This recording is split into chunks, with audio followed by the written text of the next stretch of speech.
There is, over the last week, it seems a lot of people, and I include myself among them, feel like a sort of rising sense of alarm about the aggressiveness of the sort of authoritarian aspirations of this government, essentially firing a U.S. attorney to replace him with a patsy who will indict a political enemy.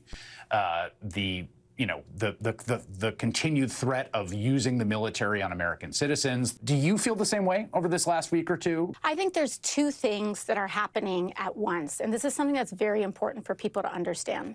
One, there absolutely is an unprecedented abuse of power, destruction of norms, erosion of our government and our democracy in order to prop up an authoritarian style of governance.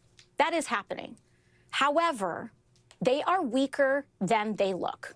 And it is important that we remember that, because what they rely on is the impression of power, the perception of inevitability, in us giving up in advance to say, oh, what's going to happen if I stand up, et cetera. Nothing's going to happen.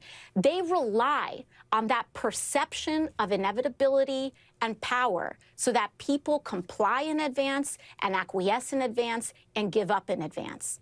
And at the end of the day, Donald Trump is at record levels of unpopularity in his tenure.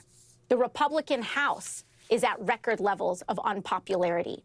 They are underwater across the board, and they know it. And that is causing them to double down in public, but it is backfiring. That is why, whether it's a shutdown, whether it's all of this, they want us to blink first.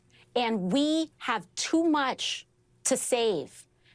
Protecting people is too important a task for us to give up before anything even starts. And so we have to understand that standing up matters, that our voice matters, to not give in to the cynicism, because that is what they rely on in order to perpetuate this idea that they are that they have total immunity from consequence. They will experience the consequences of this, but we have to be the consequence, which is why we have to stand tall right now alongside everyday Americans who want us to be standing up right now as well.